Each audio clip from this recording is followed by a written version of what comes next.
Buenos días. Buenos Buenos días. días. Gracias por enlazarse en sábado. Ya tengo las calificaciones terminadas del segundo parcial. No se las he enviado todavía.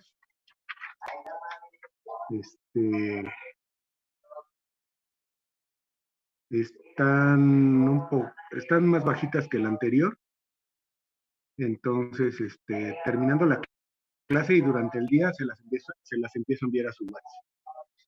Entonces, si el equipo que va a exponer sobre los inyectores y las microjeringas se va preparando, de favor.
Cuando gusten empezar, ¿o qué hacemos? Sí, permítame, es que está un poco lento mi computadora. Ya agarro. Sí, gracias.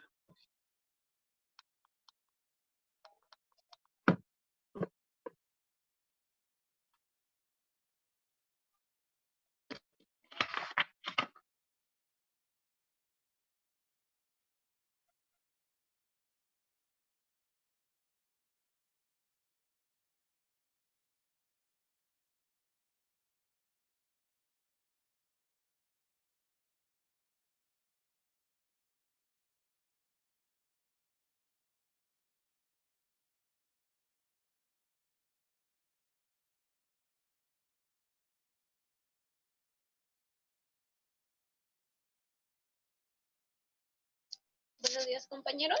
Nosotros somos el equipo 3 y les vamos a hablar acerca del sistema de inyección y microjeringas. La siguiente, por favor. Bueno, para comenzar un poquito vamos a hablar acerca de qué es un inyector. Y como tal, pues el inyector va a ser el punto donde se va a mezclar el gas portador y la muestra. Y como tal, si el analito es un líquido o está disuelto en algún otro tipo de disolvente, se va a se vaporiza y se transforma en un gas. Para esto vamos a tener que un inyector básicamente está formado por un bloque metálico, que es el que va a tener una buena conducción de calor y va a estar provisto por un sistema de calentamiento y un termostato, que es el que va a mantener como tal la temperatura constante a la cual se va a requerir. Y dentro de este vamos a tener un bloque que va a ser el sistema como tal de inyección. Y para lo cual vamos a tener también el sistema de puerta de inyección, como les comentaba, que es el que va a permitir la inyección de las muestras en el cromatógrafo. Y es como les muestro en la imagen de la derecha, que ahí se muestra en la parte superior como tal la jeringa, el septum, que va a ser como una gomita donde va a ser inyectada la muestra, y posteriormente ya sigue su mezcla con el gas portador para que pueda dar paso al cromatograma. La siguiente, por favor. Para esto vamos a tener diferentes tipos de inyector. Para los tipos de columnas empaquetadas solo vamos a tener de un solo tipo, que es como el que se muestra en la primera imagen, la superior, que va a ser de manera simple, y vamos a tener los de columnas capilares, que vamos a tener 4 tipos, y estos van a depender de la función de cómo se va a evaporizar la muestra y cómo se va a transferir a la columna. Para estos vamos a tener con división de flujo, que se conocen mejor como el split. Vamos a tener sin división de flujo, que son los splitlet, en columna, y los con vaporización programada. Esto posteriormente se los vamos a mencionar. La siguiente, por favor. Como les mencionaba, el inyector va a tener como un sistema de inyección, para lo cual tiene que cumplir 3 requisitos. El primero va a ser que la vaporización de la muestra debe ser lo más rápido posible. La segunda, que la vaporización debe realizarse sin discriminar ningún componente de la muestra. Y la tercera es que la muestra debe llegar a la columna como una bomba lo más fina posible, como una banda, perdón. Esto, como les muestro en las imágenes, en la primera, en la parte inferior izquierda, se muestra cuando fue inyectada una muestra pues lentamente y se observan las bandas pues más anchas. Y en la derecha la muestra fue inyectada correctamente y se muestran los picos más finamente. Para este sistema de inyección lleva un procedimiento general, que es para que evitemos como tal el ensanchamiento, pues la muestra, como les había comentado, debe ser inyectada rápidamente y debe ser pequeña. Y al momento del procedimiento, las muestras líquidas se van a inyectar por medio de microjeringas. Estas van a ser calibradas y esta va a ser pinchando, como ya les había dicho, a través del septo, que va a ser dentro del bloque de la inyección.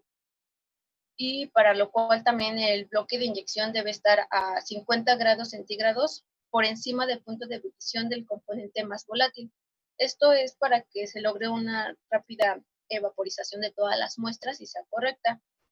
Si tenemos muestras sólidas, estas se van a introducir en forma de disolución. Y si tenemos muestras gaseosas, estas se van a introducir mediante válvulas, las cuales más adelante les vamos a hablar. La siguiente, por favor. Bueno, ahora vamos a tener las jeringas, que sus principales aspectos que vamos a tomar en cuenta para elegirlas van a ser que deben identificar el tipo de muestra que vamos a utilizar como tal, establecer el volumen mínimo que se va a dispensar o inyectar, y de estos vamos a tener dos tipos de jeringas. Vamos a tener las normales con el émbolo en el cuerpo de la jeringa y con el émbolo de la aguja. Las primeras, estas van a tener el volumen de la muestra que se miden, pero va a ser propio como tal de la jeringa, siguiendo una secuencia de inyección de disolvente, aire, muestra, aire. Esto pues con la finalidad de evitar la contaminación a través de la inyección. Y vamos a tener las jeringas con el émbolo en la aguja, y esto por el contrario van a permitir introducir volúmenes de muestra inferiores a 1 microlitro. Aquí principalmente las muestras líquidas se van a introducir en la aguja y por ello pues pueden leerse como volúmenes más pequeños. Y algunos ejemplos vamos a tener las jeringas con punta PTFE para gases y líquidos. Estas principalmente van a incorporar como tal la punta del émbolo con un mecanizado más de precisión, con una forma de sello hermético, y esta va a barrerla al interior del cuerpo de la jeringa para que garantice como tal que ningún tipo de muestra durante la operación sea manipulada y contaminada como tal. Y vamos a tener las jeringas con émbolo ajustado para líquidos. Estas van a incorporar un émbolo de acero inoxidable que se va a ajustar como tal manualmente al cuerpo del vidrio, que el vidrio que va a ser como tal el émbolo, para conseguir un sellado hermético y no haya fuga como tal de la muestra. La siguiente, por favor. Vamos a tener las agujas, que como tal para la elección del calibre va a depender como tal del inyector, y se debe tener en cuenta igualmente el volumen de la jeringa que se va a utilizar y el volumen muerto de la aguja. Un ejemplo de calibres son los que les muestro en la tablita, que ahí muestran calibre 27, el diámetro externo y el diámetro interno. Y estos son algunos tipos de como tal de las agujas. Y nos mencionaban que todos tipos de agujas que mencionen en su nombre una S como tal, van a ser más duraderas, ya que tienen como tal la pared más gruesa y el diámetro interno es menor. Y en la imagen de la derecha les muestro unos ejemplos de unos tipos de agujas, perdón. Y estos tipos de aguja, como pueden ver en la parte superior, tenemos un calibre doble que va a mencionar de 23 a 26, y este es principalmente utilizado para diferentes tipos de de jeringas, perdón. En la siguiente tenemos una de calibre más sencillo, que es de 23 o 23S, y esas principalmente se utilizan para inyecciones de columna empaquetada y la inyección split y split. En la siguiente, pues son calibres de 26 o 26S, y estos principalmente son para inyecciones de columna empaquetada y puertos de inyección split y split. La siguiente, por favor. Ahora tenemos algunos tipos de terminaciones de las agujas, que para estos como tal van a estar fijados o desmontables con varios estilos de punta. Vamos a tener a la punta fija o pegada, que principalmente son para terminaciones de agujas fijas o desmontables con varios estilos de punta. Son más económicas y reproducibles para inyecciones automáticas. Tenemos también la aguja desmontable, que estas son para jeringas con muchos métodos para combinar la aguja como tal, y por si se daña o se obstruye como tal esta punta. Y tenemos la punta Luer, que esta es para una sustitución como tal rápida y sencilla, y se utiliza para mantener agujas de PTFE y jeringas y estas se pueden esterilizar como tal en autoclave. Tenemos también la terminación de cierre Luer, que estas son para mayor seguridad a las agujas. Y tenemos algunos diseños de la punta de la aguja, que en la primera parte de la imagen, la primera que les muestro, es la punta HP, o también se conoce como AS, de tipo cónico o punta. Este es exclusivamente para inyecciones automáticas y proporciona un rendimiento más óptimo, ya que reduce el desgarre del septum, que es la goma que les había mencionado. En la segunda punta que les muestro, esta se utiliza para transferir principalmente líquidos de ampollas o viales directamente y son para inyecciones manuales. Y esta permite como tal una penetración pues más óptima al momento de la inyección. En la tercera punta que les muestro es el orificio lateral y esta se utiliza principalmente para inyecciones de grandes volúmenes. La siguiente, por favor.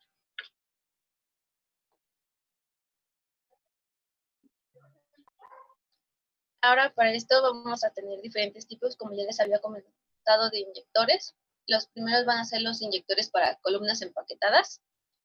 Para este tipo de columnas se utiliza como tal una inyección directa, donde la muestra va a ser inyectada con una jeringa hipodérmica, como les había mencionado alguno de esos tipos, a través de el septum, que va a ser como tal la goma, a un alineador como tal de vidrio, que va a estar contenido con un bloque metálico, que es donde se va a vaporizar como tal la muestra y es donde se va a transportar y barrer hacia la columna.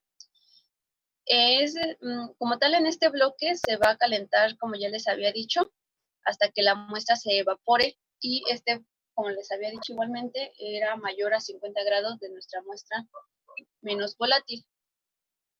La siguiente, por favor. Estos son algunos modelos de tipos de inyectores que se utilizan para este tipo de columnas. Tenemos como tal el inyector, que es de marca Bruker, con un ancho de 10.44 y su diámetro va a ser de 9.5 milímetros. Y otro tipo de inyector para esta columna va a ser el de trazas ultra focalizado y este va a tener un diámetro de 11 milímetros. En las imágenes que les muestro de abajo, pueden ver que son dos que ya les había mencionado, que era donde como tal la muestra se inyectaba y dependía del calibre, que eran diferentes tipos de calibres. Y en la imagen de la derecha le muestro otro tipo de calibre, que tenemos un calibre sencillo, que es la imagen de la izquierda superior. Y este va a tener un diámetro como tal de 0.64 milímetros. Y principalmente se utiliza también tanto para empaquetada como para split y split. La siguiente, por favor. Algunas ventajas de esta técnica como tal es que todas las muestras que sale como tal de la jeringa entra directo a la columna, haciendo la inyección pues altamente reproducible. Como les había comentado, pues esta técnica es conocida como directa. Otra ventaja es que el desarrollo del método pues es muy sencillo, ya que solo se requiere ajustar la temperatura de la entrada para lograr la evaporización. Otra ventaja es que los inyectores de este tipo de columna operan a menor temperatura y pueden utilizarse materiales menos costosos. Y entre sus desventajas tenemos que puede haber una posible contaminación de los componentes de la muestra o de pedazos como tal del septum que pueden introducirse a través de la inyección. Y otra de sus desventajas es que como normalmente se opera a temperaturas calientes, se dificulta el análisis de compuestos termolábiles. La siguiente.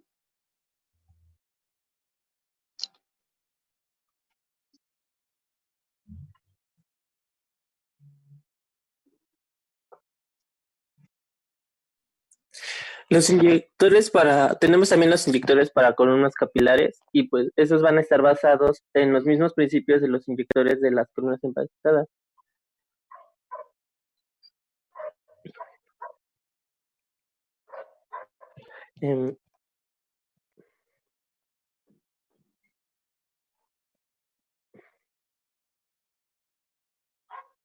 La diferencia que presentan estos pues va a ser que en esa la cantidad de muestra que se va a separar va a ser mucho menor que en las de columnas empaquetadas. Pues, y también las columnas capilares son muy afectadas por los disolventes, de forma que los volúmenes que se pueden inyectar en ellas van a ser extremadamente bajos.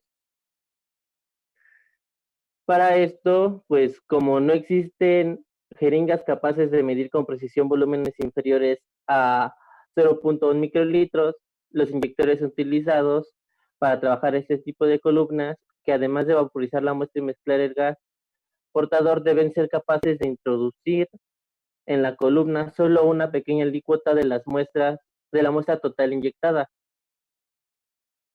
Pues van a existir diferentes técnicas de inyección para estas columnas capilares que pues, posteriormente les hablaremos yo y mis compañeros que se utilizan.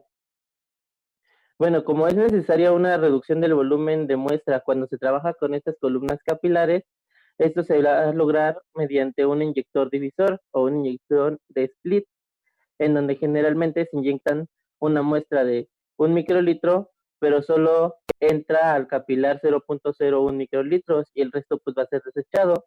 Y esta técnica nos impide la sobrecarga de la columna, pero va a desperdiciar una porción significativa de la muestra.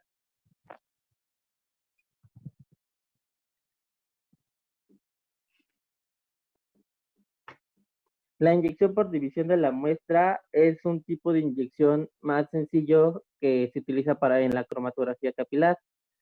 El inyector split va a constar básicamente de los mismos elementos que un inyector normal, con la única adición de un sistema de división de flujo a la salida de la cámara de la mezcla.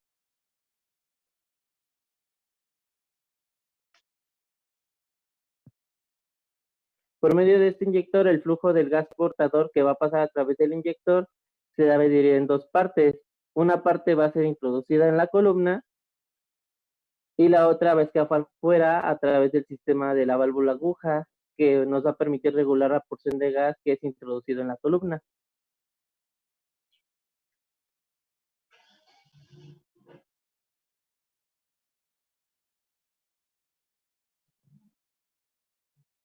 Dado que este tipo de inyectores, la mayor parte del caudal del gas portador se va a dirigir hacia la atmósfera, la válvula split se dispone de un sistema de apertura y cierre automáticos para que únicamente se permita la salida del gas hacia la atmósfera durante los procesos de inyección.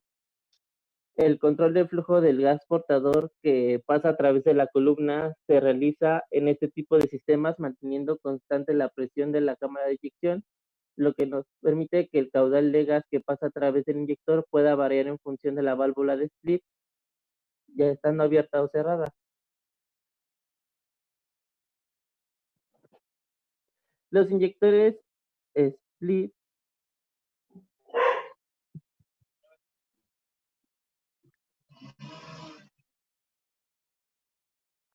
Bueno, estos inyectores split van a presentar dos inconvenientes. En primer lugar, tenemos que la división de la muestra da lugar a que cantidades de analito que son separadas y llegan al detector sean muy pequeñas, por lo que los límites de detección van a aumentar bastante, lo que va a ser un gran inconveniente a la hora de realizar análisis de trazas.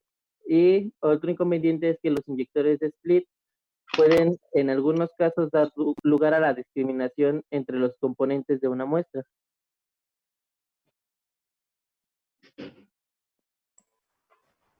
Bueno, otro tipo de inyección es la inyección sin división.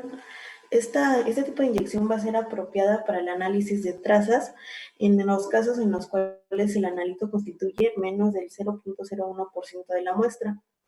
Para esta inyección se va a utilizar el mismo inyector que para la inyección sin división.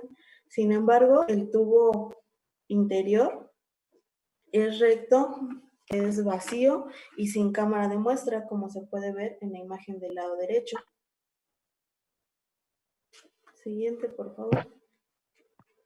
Bueno, algunas características de este tipo de inyección es que se debe de inyectar lentamente dentro de la guía un volumen grande de aproximadamente 2 mililitros de disolución diluida,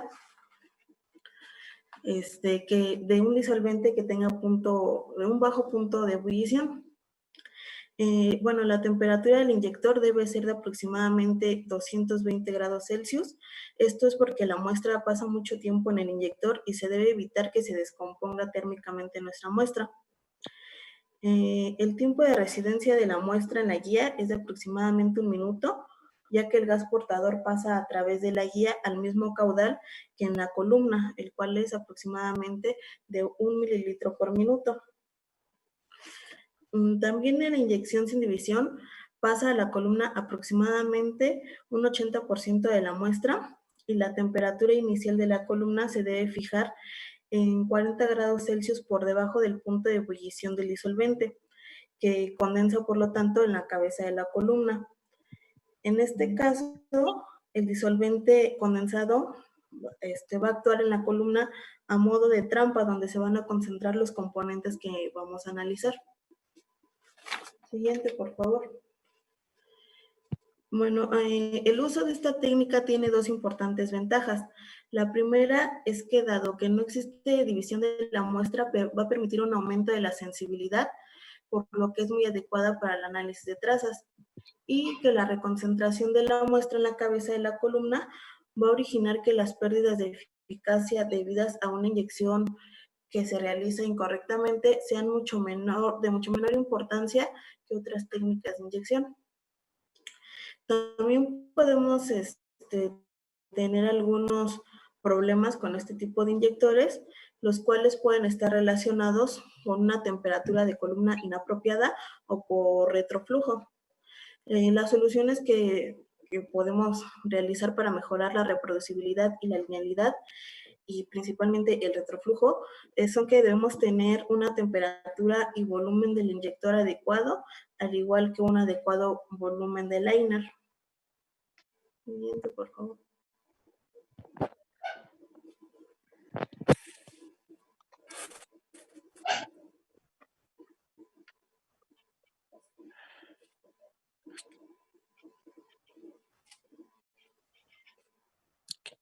Bueno, para estos inyectores se va a utilizar microjeringas que nos permitan inyectar la muestra a través del septum en la cámara de rotación flash de la cabeza de la columna. Las características más comunes que tienen las jeringas de inyección split o splitless son que son jeringas de microlitros para muestras líquidas y jeringas herméticas para muestras de gas líquido. Asimismo, el rango de volumen común es entre los 0.5 y los 50 microlitros. La aguja con punta estilo 2 para perforar el tabique de goma y asimismo la longitud de la aguja de 55 milímetros para llegar al centro del revestimiento del vidrio, y esto en caso de la inyección split, y en el caso de la splitless, para pequeños volúmenes se puede realizar con una aguja de 70 milímetros que deposite la muestra cerca de la entrada de la columna. Bueno, como ya les había mencionado a mi compañero, se van a utilizar jeringas para muestras líquidas y jeringas herméticas para muestras de gas líquido. En el caso de las jeringas para muestras líquidas, van a contener un émbolo de acero inoxidable que se va a ajustar perfectamente de forma manual al cuerpo de vidrio para formar un sello hermético. Este tipo de jeringas son ideales para muestras homogéneas en las que no es probable que se produzca alguna precipitación o adhesión al vidrio. Y en este caso los émbolos no se van a poder intercambiar ni sustituirse en caso de que estén dañados. Por otro lado, con las jeringas herméticas para muestras de gas líquido, van a contener una punta de émbolo con mecanismo de precisión que va a formar un sello hermético y va a barrer el interior del cuerpo de la jeringa. Esta jeringa es especialmente utilizada con muestras viscosas o heterogéneas, ya que va a reducir los depósitos que puedan bloquear el émbolo. Y en este caso, si hay émbolos que pueden ser cambiados para la mayoría de jeringas con puntas PTFE.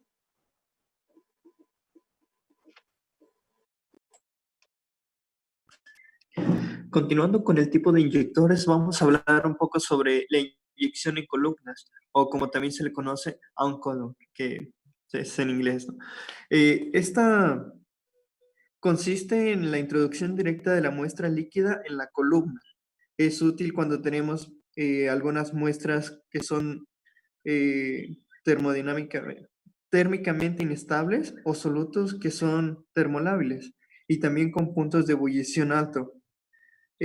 Como esta técnica no calienta la muestra, evita la discriminación causada por el punto de ebullición, ya que en otras técnicas calentamos la muestra y si tenemos, no sé, una muestra que tiene diferentes compuestos con diferentes puntos de ebullición, algunas se evaporarán más rápido. Entonces, esta técnica, al introducir directamente nuestra muestra en la columna, evita esta discriminación. Pero para esto también pues necesitamos una inyección, que nuestra jeringa tenga algunas características, como que es el diámetro exterior de la aguja se debe de ajustar al diámetro interior de la columna. La aguja de nuestra inyección debe ser lo suficientemente larga para alcanzar la columna y maneja por lo general volúmenes pequeños. Como pueden ver en la imagen, tenemos nuestra jeringa con nuestra aguja un poco alargada y esta se introduce directamente a la columna. Siguiente.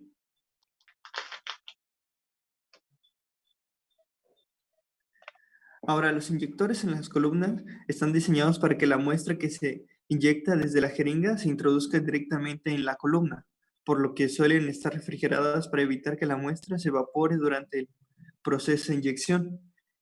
Como habíamos mencionado, en algunas otras técnicas se tiene que calentar la muestra para que ésta sea evaporada, pero como aquí es directa a la columna, evita esta parte de calentar nuestro inyector. Y como evita esto, estamos evitando esta parte, pues nuestro inyector suele refrigerarse para que evite esa evaporación de nuestra muestra.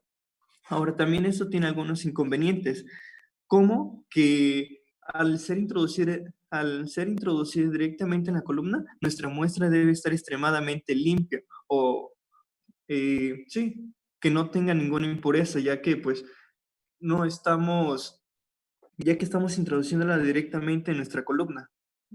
Entonces, esta es una de las grandes desventajas o de los grandes inconvenientes para que no se utilice esta metodología. Y como les había mencionado, esta técnica se utiliza para aquellos solutos que son termolábiles o con punto de ebullición alto. También tenemos aquí una tablita donde nos muestra, perdón, tenemos una tablita donde podemos ver los diferentes tipos de jeringas que tenemos, que básicamente es uno, pero que tenemos tres tipos de puntas. ¿Sí? Esta tablita nos muestra que tiene un volumen de 10 microlitros. El modelo es el mismo, 701. ¿Sí? Tenemos el calibre, que es 0.17, 32 y 26S. Y nos está señalando el diámetro interno de la columna para el que este aplicaría. Sí, entonces, por ejemplo, si nosotros vemos la primera columna, tenemos que nuestra aguja tiene 0.17 milímetros, pero el diámetro interno de la columna es de 0.25. Eso es lo suficiente para que pues pueda entrar. Y bueno, siguiente.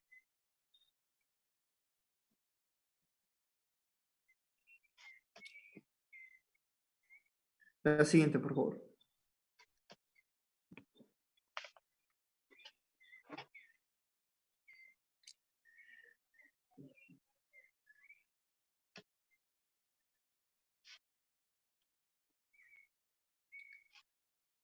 Gracias. Ahora también vamos a hablar un poco sobre el inyector de temperatura de vaporización programada o PTV, ¿sí? Este tiene una geometría similar a un inyector split, del que ya le había mencionado mi compañera, pero este tiene una diferencia que puede funcionar a temperatura constante o variable, en el caso que tengamos una muestra con diferentes puntos de ebullición. Esa es una de sus ventajas. La muestra se puede inyectar a temperatura ambiente y luego se calienta rápidamente con un gradiente lineal de temperatura programada, permitiendo que cada compuesto, evapore según su punto de ebullición. El inyector PTB puede funcionar en split, pero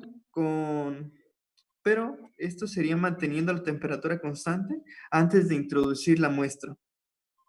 Una variable que tiene este inyector PTB es que consiste en mantener el inserto del inyector a una temperatura adecuada para la evaporación y la purga del solvente por la válvula de split. Como si alcanzan a ver ahí en la figura, tenemos nuestra válvula de split. Ahí es por donde nosotros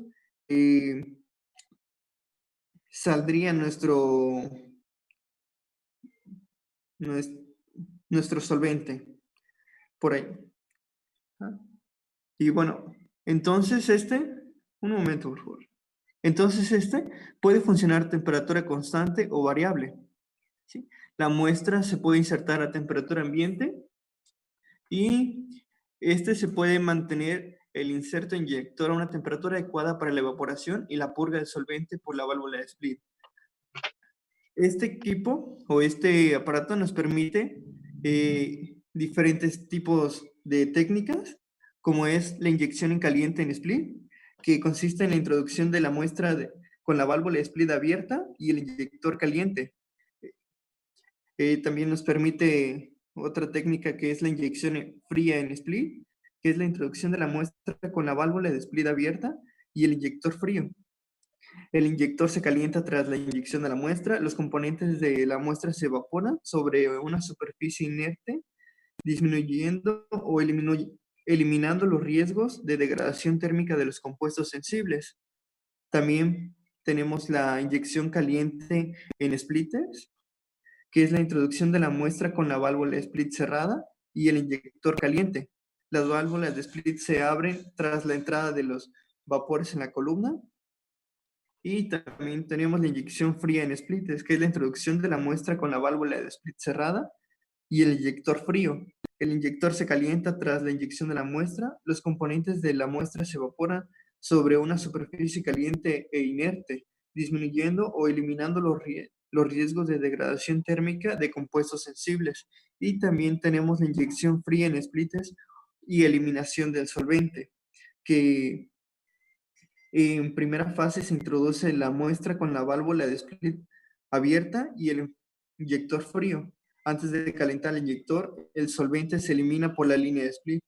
Y antes de calentar el inyector, el solvente se elimina por la línea de split. Siguiente.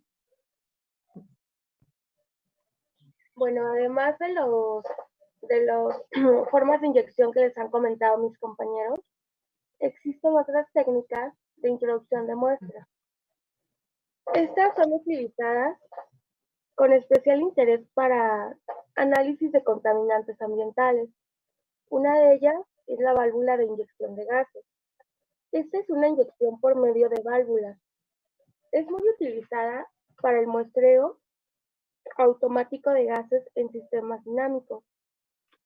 Las válvulas muestreadoras utilizadas son del tipo de 6 vías y pueden estar provistas de bucles de carga de capacidad variable.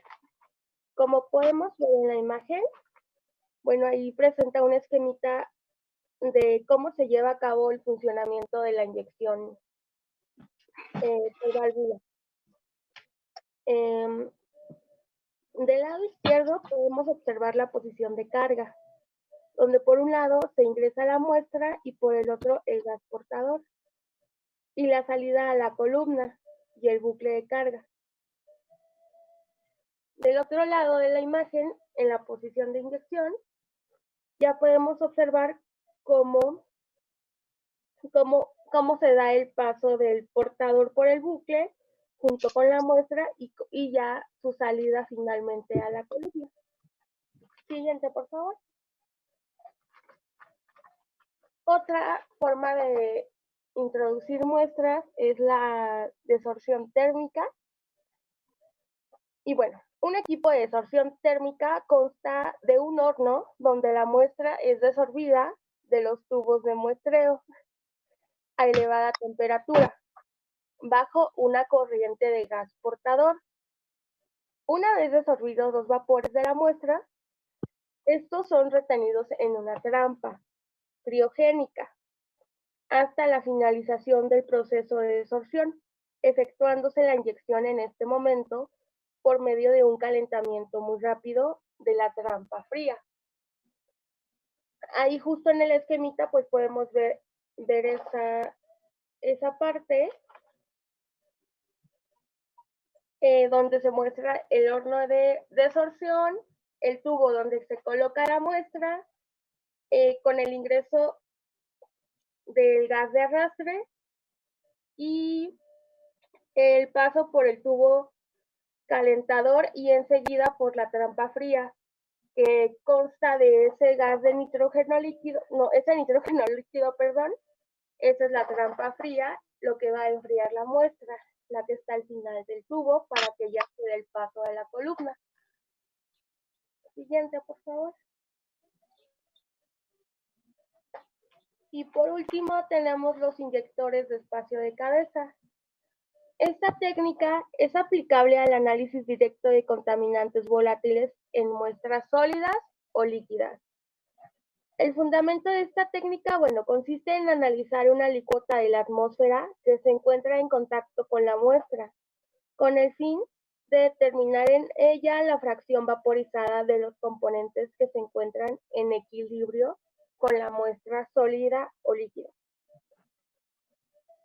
Esta técnica se va a realizar de la siguiente manera. La siguiente, por favor. Primero, se va a introducir la muestra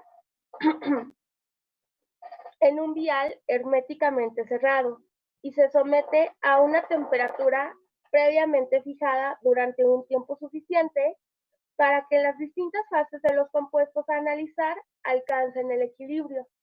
Es decir, hasta que la presión parcial de cada componente en la atmósfera del vial sea igual a su presión de vapor a la temperatura de trabajo. En este sistema de inyección hay dos tipos de, tenemos dos tipos de sistemas de muestreo. La de la jeringa automática termostática y la de sistema de desplazamiento por presurización. La 1 es la imagen de arriba, como la podemos ver. Esta se utiliza una inyección directa desde el vial al gas portador, sin otras partes móviles más que una válvula y una aguja. Como otras técnicas utilizadas, pues podemos observar que los dos sistemas de inyección de espacio de cabeza en la parte superior cuentan con un bloque calefactor donde se colocan los viales de la muestra de forma automática con ayuda del carrusel. Va a subir el vial a esta parte del calefactor, se va a tomar la muestra con la jeringa termostatizada y se lleva a cabo pues ya el inyector y ya va a pasar a la columna. En la siguiente imagen, que es la de presurización, se utiliza una inyección directa desde el vial al gas portador, sin otras partes móviles más que la válvula y la aguja. También esta va a utilizar un horno de incubación para termostatizar el vial hasta que la muestra alcance el equilibrio. Se introduce en el vial una aguja que se presuriza con gas portador. Después de la presurización del vial y ya en equilibrio, la válvula conmuta durante un tiempo determinado para que la muestra pase a la línea de transferencia y posteriormente a la columna. El vial y la muestra se deben de mantener en condiciones de temperatura controlada para permitir que los componentes volátiles pasen de la fase sólida a la fase gas del vial. A esta fase gas del vial se le llama justo espacio de cabeza. Siguiente, Bueno, creo ya es todo. Sería todo. Pues gracias. Si se fijan aquí, hay varias consideraciones importantes. Las muestras tienen que ser vaporizables, pero al mismo tiempo considerar que hay una temperatura máxima de resistencia, de termostatización, que debe de resistir el analito de interés, porque si no lo vamos a quemar o lo vamos a dañar antes de leerlo. Las concentraciones que se utilizan para hacer los estudios cromatográficos de gases tienen que ser mínimas por dos cuestiones. Se puede saturar muy rápidamente los detectores, por eso están los inyectores, por eso están diseñados, como ya lo describieron ahorita, para inyección con división o sin división, para poder aplicar la inyección directamente sobre la columna, obviamente a través del inyector,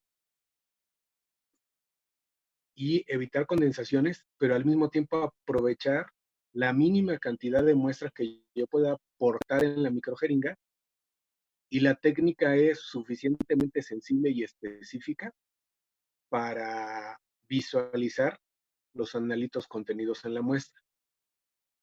Ahora, los datos, digamos, descriptivos que ustedes han estado analizando, nos indica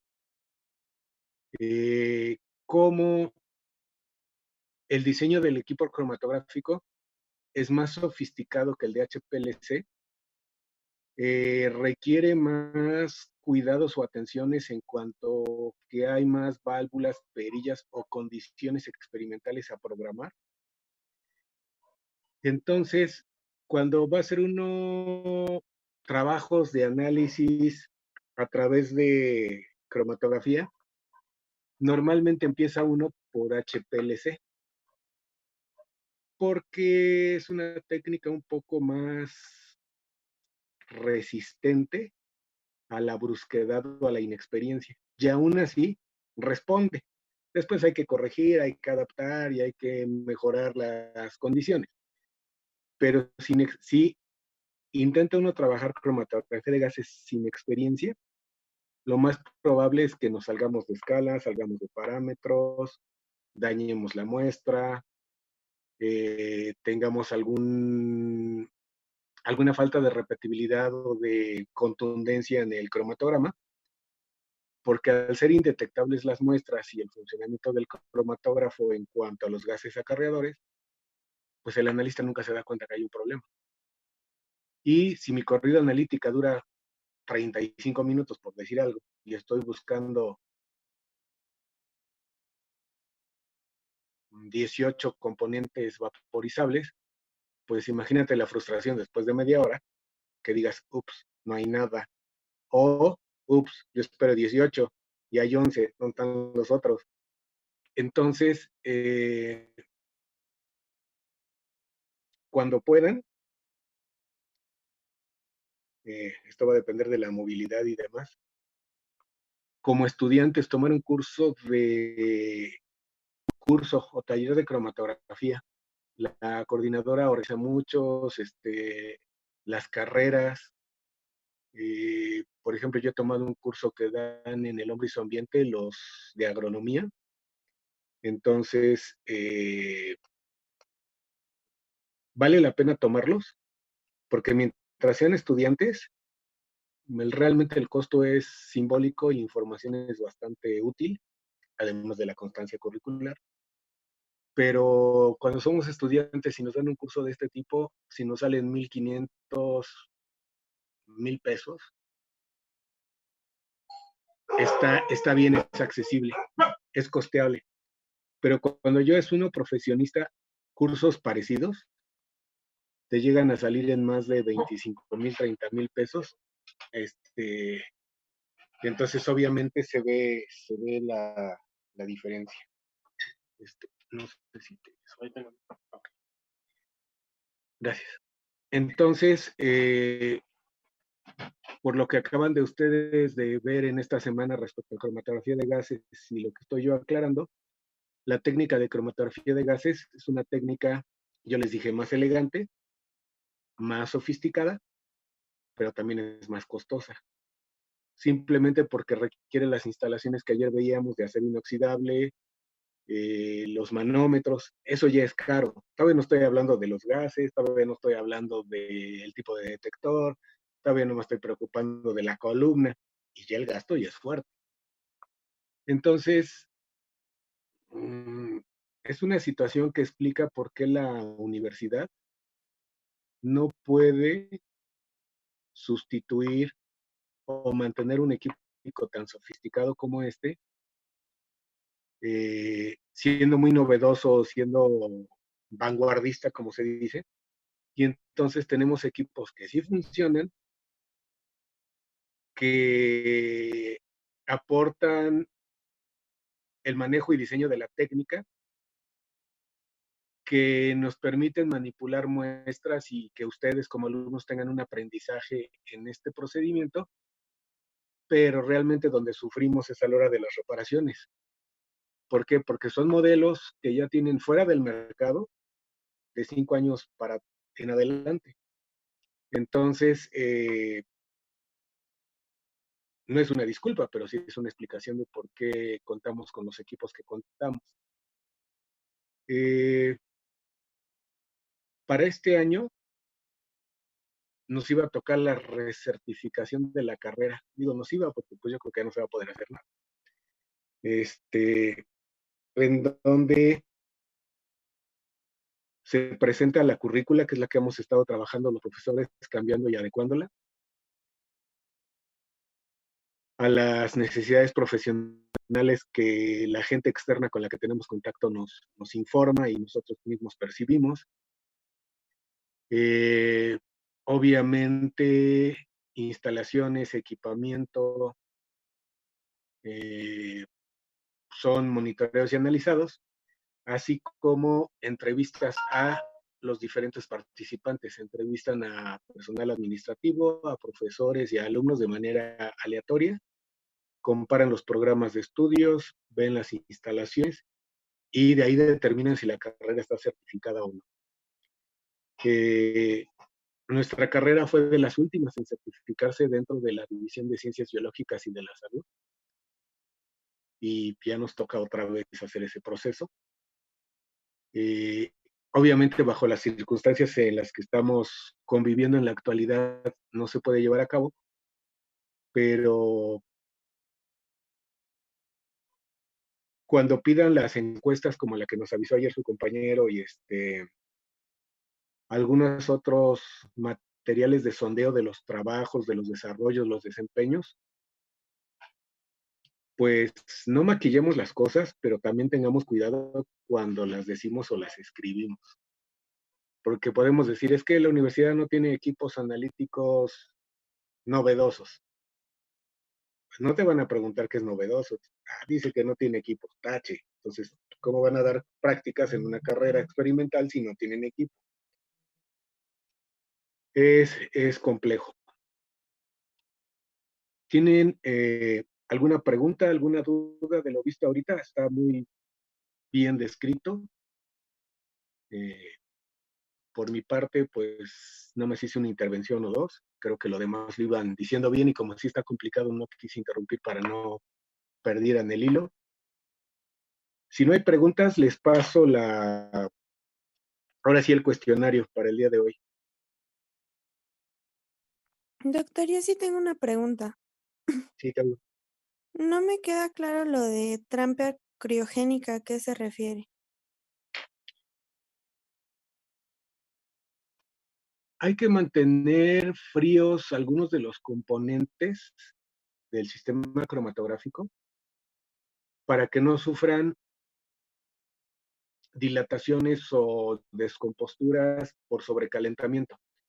Por ejemplo, un detector tiene unos electrodos en su cabezal. El cabezal es de baquelita, pero los electrodos pues, son metálicos, están expuestos al calor y conforme se van usando a través del tiempo se van a adelgazar y en una manipulación o en un experimento X, no sé qué número toque, se van a trozar.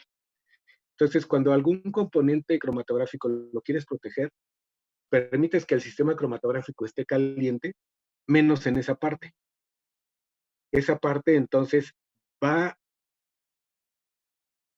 a ser activada justo cuando la muestra llegue ahí y en ese momento se empieza a termostatizar.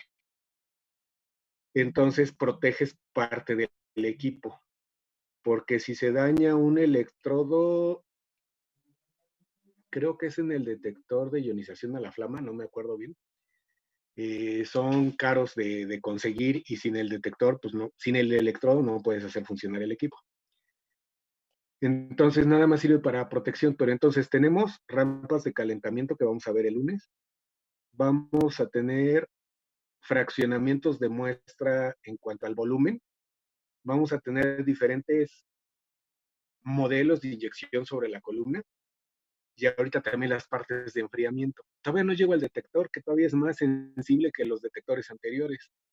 Entonces, si te fijas, son muchas condiciones para favorecer el análisis, pero para proteger las partes del equipo. Para eso lo queremos enfriar.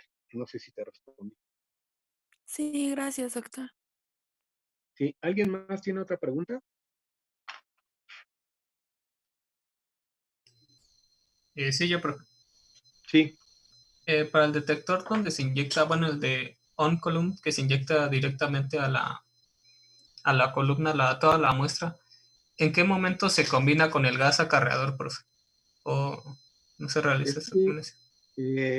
ustedes tienen abierto el, la manivela del cilindro del gas acarreador, la tenemos abierta desde un principio. Después lo que procedemos a hacer nosotros es verificar el marcaje de las dos carátulas del regulador del manómetro.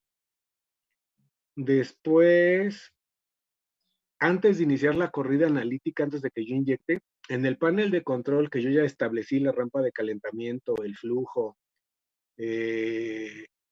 la señal de ruido de fondo, el rango de amplitud que yo quiero para el esquema cromatográfico,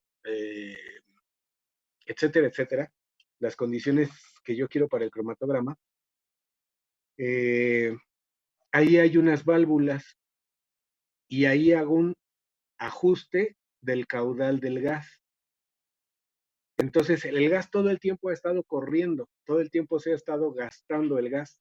Y si te fijas a la descripción que estoy dando, todavía no inyecto. Ok, entonces ya llegamos a la parte que tú ahorita mencionas que te inquieta. Ya tengo la microjeringa, ya tengo mi muestra, me posiciono sobre el inyector, hago la inyección y pues no lo podemos ver ahorita porque casi nunca está representado ese esquema, pero el inyector tiene un sensor o tiene una parte mecánica, como si fuera una estrellita ninja. La tiene por afuera de la carcasa del cromatógrafo, tiene esta laminilla. Entonces uno llega, pone la microjeringa, la pones hasta el fondo, bajas el émbolo y con la presión que hacemos esa laminilla se baja solita, porque no es un tope, es algo que se mueve a propósito. Cuando hace ese movimiento, esa parte que te estoy describiendo, en ese momento se abre una valvulita que permite que en ese momento la corriente de gas que ya estaba pasando interactúe con el punto donde acabas de meter la muestra, ya sea en on-column, ya sea en split o en splitless, no importa, en todas funciona igual, y en ese momento se mezcla con el vapor de, de la muestra que acabas de inyectar, porque esa es la condición de la muestra, que sea vaporizable. Entonces se mezclan dos gases, el gas acarreador y el vapor de la muestra, y en ese momento le introduce a la columna. Ahora, las columnas, como lo van a describir más adelante, pues pueden ser de 10 metros, de las más chiquitas, 25, 40, 60, 100 metros, dependiendo de la columna que esté hablando. Si es una columna de vidrio, pues no te caben más de 10 metros en un tubo doblado, porque se hace muy voluminosa. Pero si hablamos de una columna microcapilar que es súper delgadita y que es de teflón o de carbón vitrio, pues llega a tener de 60 a 100 metros. Ambas son delicadas. Si yo la manipulo mal, en el cabezal del inyector o en el cabezal del detector, y en medio va la columna enrollada en forma de espiral, si manipulo mal los dos cabezales, yo puedo romper las columnas. Son muy delicadas de montar y de desmontar. Entonces ahí, pues cuidado, y solamente la habilidad se los va a dar. Van a tener que, pues, despostillar o estrellar una columna en sus puntas. Son remediables porque yo las puedo cortar a voluntad con una lija y luego con una fricción yo le doy forma y pues la vuelvo a colocar, porque si quedan fisuras o dientes en el inicio de la columna va a haber fugas. Y si no, bueno, por eso les decía que sería importante un taller, un curso, o llamar al técnico que coloque, recoloque, quite, ponga las columnas, pero ustedes pregunten y aprendan. En este caso de tu pregunta específica, justo cuando acciono el inyector, porque aquí no va a sonar una alarma, no va a haber una campana, y si estamos platicando o somos distraídos, no oigo cómo hay un golpecito metálico, como si se cayera una moneda, pues se oiría así, y en ese momento se activó una válvula de apertura que permite la mezcla del gas acarreador con la muestra que acabas de introducir al sistema. Retiro la microjeringa y esa válvula se cierra cuando yo saco la microjeringa. Si no la saco, se queda abierta. Si se queda abierta, va a estar empujando la aguja de la microjeringa y la va sacando del cabezal del inyector y la tira porque hay presión en ese gas. Entonces, para yo desactivar eso, tengo que retirar la microjeringa y la válvula se cierra. Ya no hay pérdida de gas en ese punto. No sé si expliqué lo suficiente. Sí, gracias, profesor. Ok, no sé si hay otra pregunta, otra duda.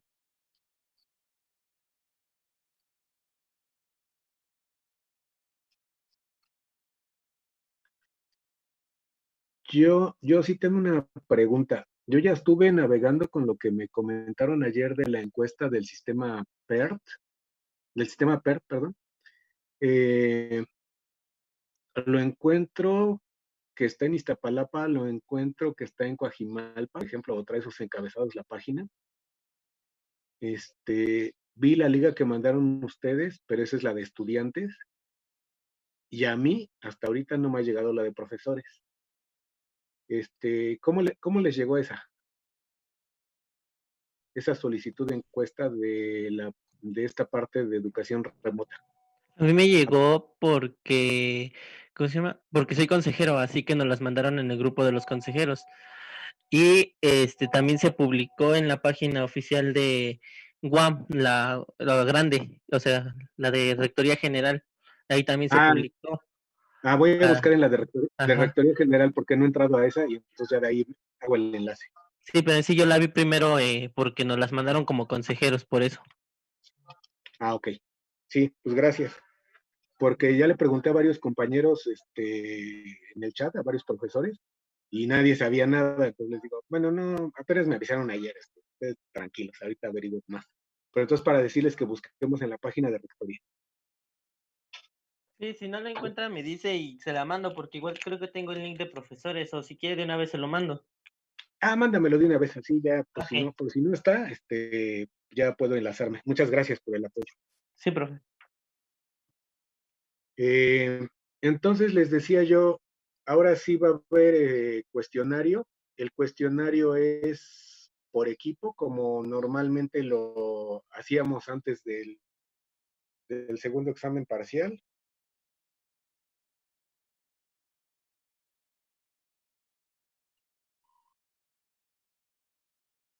Ya se los, ya se los envié, ya les debe de estar llegando.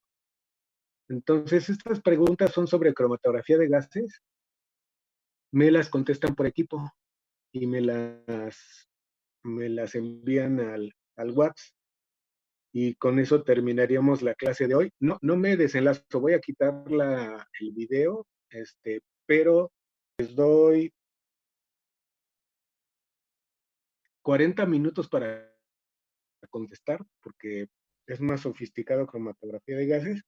Y en ese momento ya hacemos cualquier aclaración para el cierre. Son 10:35, a las 11:05, 11:10, nos volvemos a enlazar físicamente en la pantalla para hacer cualquier aclaración. Y si no, pues tienen trabajito ahorita en equipo. ¿Va?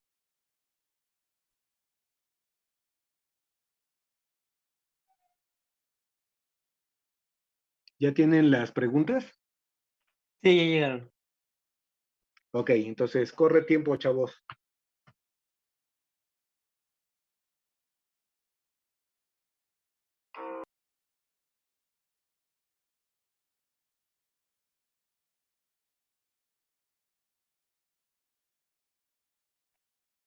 Ya,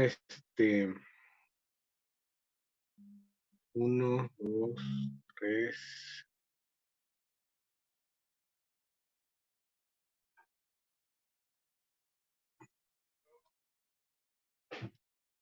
Tengo 5 respuestas ya, 5 equipos, me falta uno.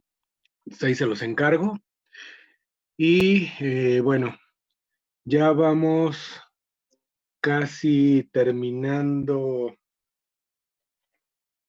cromatografía de gases.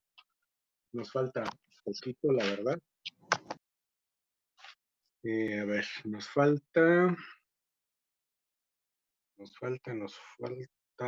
rampa de calentamiento. Nos faltan los detectores y nada más. Entonces, También faltan las columnas, maestro. sí, cierto, nos faltan 3. Ese ha de ser tuyo, ¿verdad? Bueno, después de eso lo andaremos acabando por ahí del martes, yo creo, porque rampa de calentamiento la vamos a dar junto con columnas. 2 equipos ese día, porque es algo chiquito. Ay, no, pero el lunes tengo que ir a la UAM.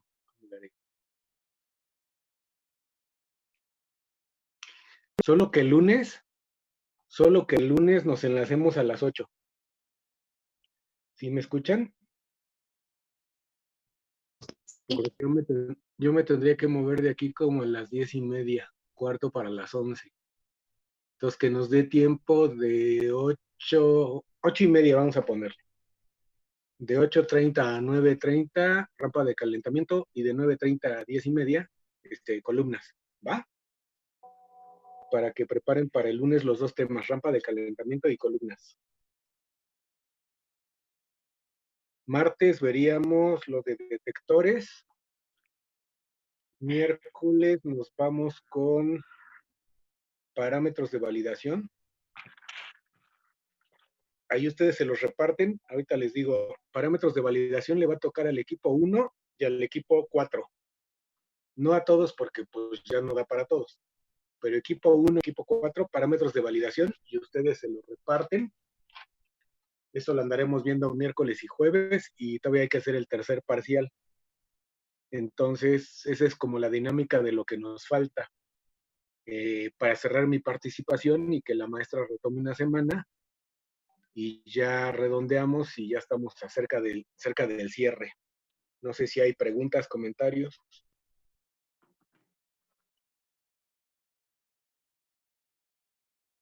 ¿Sí está clara la dinámica que vamos a seguir? Sí. Maestro, todavía no envía las correcciones del proyecto, ¿verdad?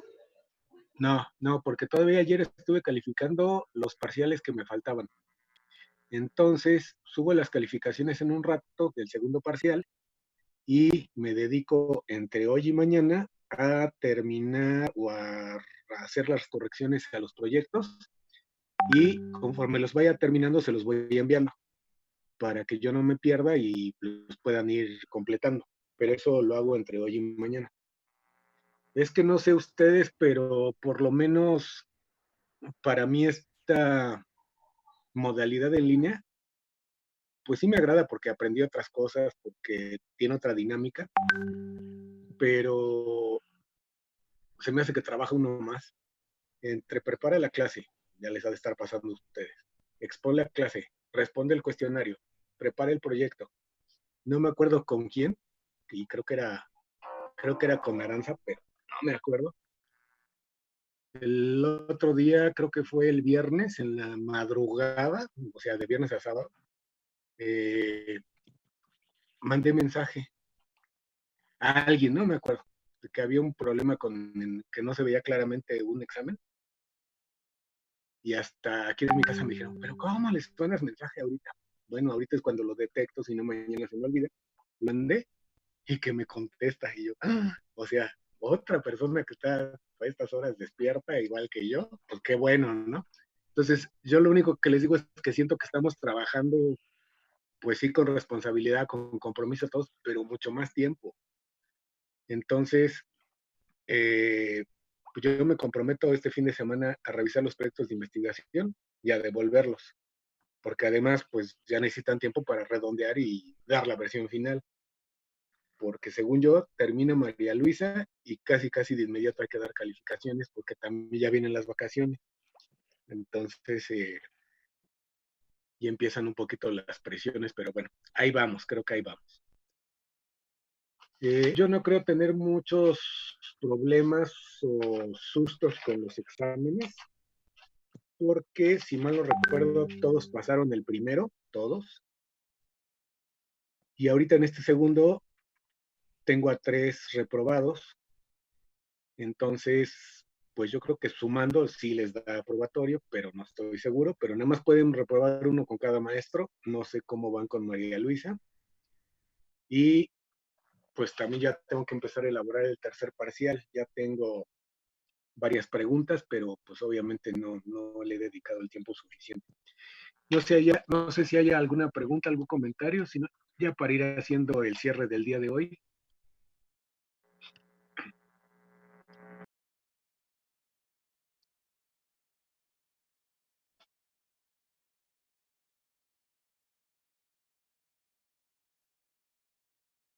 Hoy les pasé lista de acuerdo a como los vi en la pantalla. Entonces, si ya no hay ningún comentario, nos vemos el lunes 8:30 para que nos dé tiempo de avanzar y porque quería el lunes, por ejemplo, darles un solo tema, pero Rampa es muy chiquito. Y si hubiera dudas sobre los temas, como algunos me han estado escribiendo, pues me escriben y les trato de orientar o les mando una liga y ya ustedes completan. Si no hay nada, pues nos vemos entonces el día lunes 8:30. Buen fin de semana, descansen y cuídense. Gracias, Hasta profe. luego, Igualmente. profe, gracias. Hasta luego, profe. Gracias, doctor. Hasta luego. Hasta luego.